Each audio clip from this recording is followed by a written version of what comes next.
ayan mga kulikot, susubukan na natin yung motor. Mini driving. Yan. Tapos hazard. Yan, naka-hazard na yan. Then passing. Loud horn. Yung passing niya is sa loud horn yan. Good morning mga kulikot. Ngayong araw na ito is may babahagi naman akong kunting kalaman about sa handle switch. Left handle switch yung ilalagay natin dito sa reader. Yan, reader FI. So ituturo ko sa inyo mamaya kung paano yung pagkakabit. Kasi itong Honeywell switch niya, ako rin naglagay nito. So gusto niya palitan kasi i-swap niya itong reader na ito sa minivan. So gusto niya na ibalik sa standard yung handle switch niya. So hindi ko na patatagalin mga kulikot pagkatapos ng intro.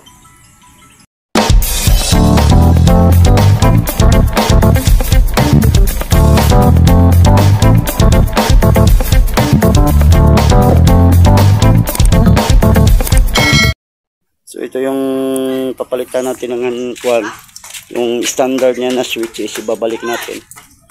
Yan. Ito Honeywell switch ito siya. Kasi gusto niya palitan kasi ito yung sa loud horn niya. Yan. Hindi na gumagana yung loud horn niya. Standard na lang. So gusto niya palitan kasi nakuha daw ito, nabasa. Kaya natanggal yung kuwan. So yung papalit niya is yung standard niya. Yung ganito. So samahan nyo ako mga kulikot kung ano ba talaga ang mga color coding ng Suzuki Raider. Ito siya mga kulikot. Ito siya.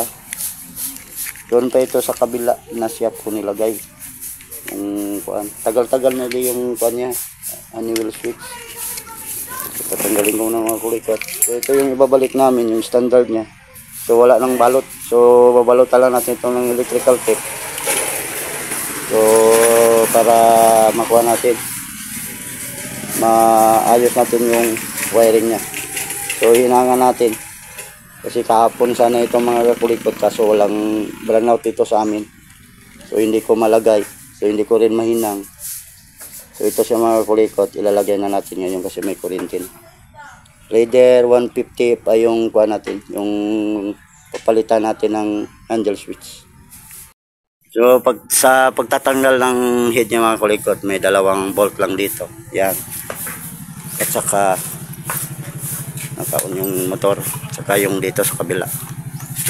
Then ito siya mga kulikot, tatanggalin nyo lang yung kuha niya para mahugot natin. Yan, yung sa taas, yung adjust ng head niya. Kasi para makuha natin yung kuan, yung head ng reader. Nasa sa inyo na yan kung saan dito yung tatanggalin nyo. Ito ba yung dalawang bolt ba? So mahirap itong dalawang bolt mga kulikot kasi mayroon yan dito. Kadugtong yan siya. So tatanggalin ko na mga kulikot, hindi ko na ipapakita para maumpisa na natin. At may turo ko na yung mga color coding ng Suzuki Raider FI. Ito na po mga kulikot yung kuha natin, ilalagay natin na switch, handle switch. So ito yung mga color coding niya mga kulikot. So tingnan natin dito.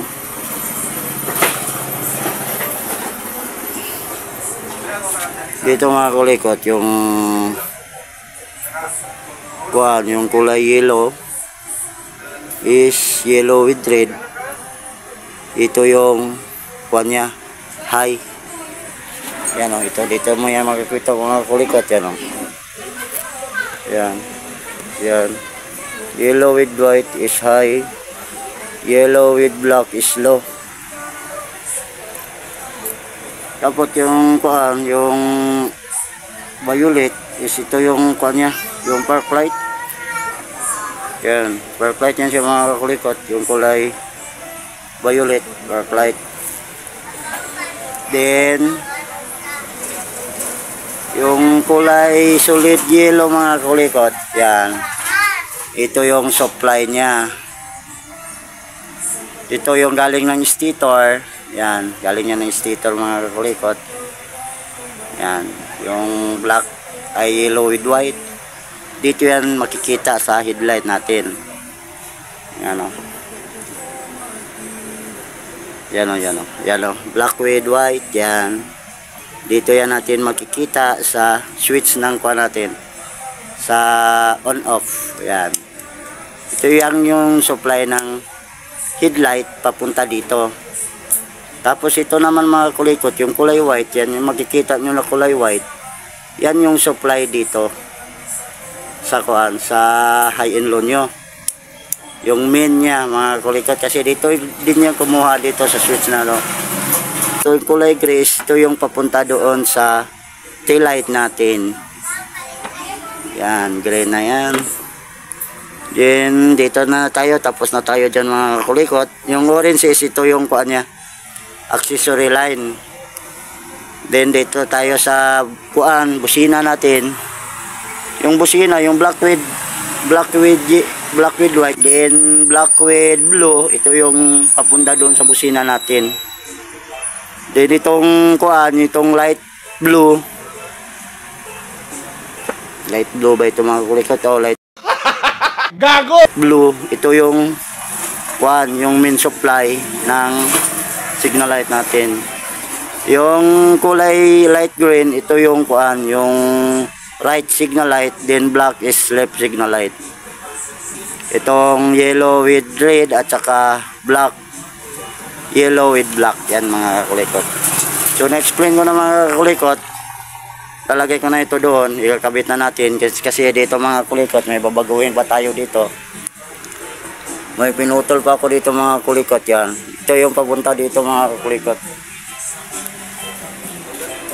dito sa relay. So, a few minutes later, nalagay ko na po yung kuan, yung handle switch. So ipapaliwanag ko yung color coding niya dito. Yung light blue, yan yung supply. Then yung kuan, yung violet is yan yung negative dito sa signal light niya, yung left signal light. Kasi may violet dito. So dito yan siya sa kuan, sa red with blue natin ilalagay, ito siya. Then yung orange is accessory line. Then pinag-isa na yan dyan yung kuan, yung supply ng busina, kasi positive trigger kasi yung busina niya. Then yung kuan, yung kulay, yung gray sa gitna, yan o, sa gitna, so hindi maklaro, yan o, sa gitna. Yung gray is yan yung park light. Then itong kuan, park light din ito siya, kasi positive yung lumalabas dito. Then itong kuan, itong violet, wag niyong pag-isahin dito sa violet ha, kasi yung violet nito is papunta sa left signal light, yung positive ng left signal light. Then itong kuan, yung black with blue, yan yung papunta doon sa busina niya dito, yung positive niya diyan, oh, diyan sa positive ng busina. Then dito sa kabila is black with white, yan siya. Dito galing sa handle switch, black with white. Then nilabasan niya is black with blue. Yan. Then yung black with ay kulay yellow is yan yung supply doon sa dito. Yan, high and low. Yung yellow. Then itong kuan, paliwanag na ba lahat? Wala. So ulitin ko, itong kulay orange is ito yung accessory line niya. Yung kuan, yung yellow with white is supply ng headlight, kasi negative trigger itong kuan natin, yung reader FI. Then yung light green is yan yung kuan, yan yung right signal light. Then yung light blue is supply ng galing doon sa kuan, galing doon sa placer. Then yung violet is kuan, left signal light. Then yung solid yellow is supply dito sa high and low niya, yan o, high and low. Yan, yan o. Yan. Then itong kuan niya, yung ito siya dito yan sa kulay violet. So magkaiba talaga yung color coding niya dito sa harness niya. Then itong kulay gray sa gitna is spark light yan siya. Papunta na yan doon sa brake light, ay doon sa tail light natin. Then ano pa ba? Wala na. So wala na, yan lang. So ibabalik ko muna ito mga kulikot, at saka yung lalagyan kasi namin dual kasi yung busina niya. So ilalagay ko is yung yung hollow switch para magamit natin yung standard na busina niya. So ang kakalasin lang natin dito para magamit natin yung standard na busina niya is itong yan, ito. Paghiwalay niyo lang ito, then itong yung black with white, kukuha tayo dito ng saan yung common dito. Dito natin ilalagay. Yan. Then yung normally closed dito natin ilalagay. Then yung normally open dito na. Dito, ito yung papunta doon sa relay. Yung positive ng relay dito. Yan, yung positive niya. So ganun lang mga kakulikot. Ilalagay ko muna. So magbubutas lang kami dito mga kakulikot. Yan namin ilalagay. Dito namin ilalagay mga kakulikot. So magbubutas lang tayo mga kakulikot.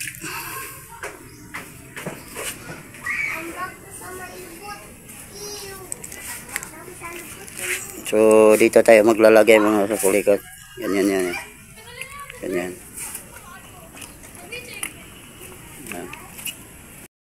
Yan na po yung mga wiring niya mga kakulikot. So i-recognize natin yung mga wiring niya para malinis naman tingnan niya. So dalawang hollow switch yung natin, dinagdag natin. Kasi yung Honeywell switch niya is may passing yan, may hazard. So ito siya, may hazard rin ito mga kakulikot. Yung isa dito sa kabila, may passing rin ito. Then yung horn niya is dual ito siya mga kakulikot.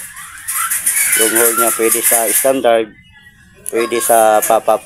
So mamaya ibabalik lang namin ito mga kakulikot. Then subukan natin mamaya mga kakulikot. So nakalagay na natin yung niya, yung anti-switch niya. So bolt na lang yung kulang. Kaya balik na natin yung headlight niya para makauwi na yung may-ari ng motor. A few minutes later. So ayan mga kakulikot, susubukan na natin yung motor. Mini driving. Yan. Tapos hazard. Yan, naka-hazard na yan. Then passing. Loud door. Oh, yung passing niya isa loud door naka yan. Sige pa. Okay. So, ganun ang mga kulikot, maglagay ng mga handle switch sa Raider FI 150. So, hanggang dito na lang. Don't forget to subscribe my channel, Green Kulikot. Shout out sa may-ari. Yan yung may-ari mga kulikot. Inabutan na kami ng gabi. So bye bye, ingat sa pag-wiring mga kakulikot. Sana may natutunan kayo ngayong araw na ito mga kakulikot. So comment lang kayo kung may tatanong kayo mga kakulikot, sasagutin ko yan. So maraming salamat sa mga sumusuporta sa aking channel, at saka sa may management dito sa shop mga kakulikot. Ito yung shop namin. Yung gusto niyo magpalagay mga kakulikot, punta lang kayo dito sa Notre Dame 3, Barangay Sarmiento, Parang Maguindanao. So bye bye, ingat.